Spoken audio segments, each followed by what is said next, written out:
48টি NGO সংস্থা যারা পার্বত্য চট্টগ্রামে অর্থায়ন করছে, সন্ত্রাসীদেরকে প্রতিষ্ঠিত করছে, ওদের অর্থায়নগুলা বন্ধ করে দিতে হবে।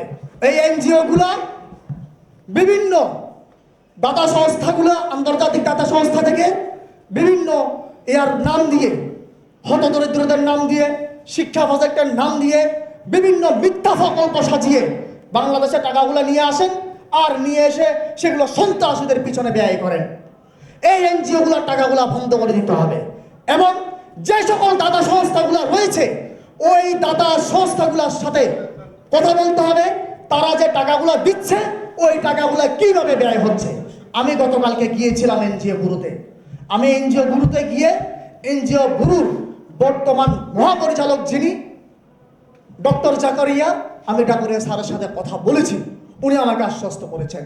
আমি আপনাদেরকে বলবো, আমাদের সিনিয়রদেরকে বলবো, আপনারা এই বিষয়গুলো নিয়ে লেখালেখি করেন, কাজ করুন। ইনশাল্লাহ আমরা দেখব অনতিবিলম্বে এই এনজিওদের অর্থায়ন আমাদের বন্ধ হয়ে যাবে। আমাদের সবচাইতে বেশি যে জিনিসটা প্রয়োজন তা হচ্ছে পার্বত্য চট্টগ্রামে নিরাপদ অঞ্চল প্রতিষ্ঠা করে পর্যটন বান্ধব পার্বত্য অঞ্চল তৈরি করা। আমাদের প্রতিমন্ত্রী হেলাল সাহেব বলেছেন পার্বত্য অঞ্চলের পর্যটন শিল্পের কথা। সবাই আমরা মুখে বলি, বাস্তবতা দেখা যায় না।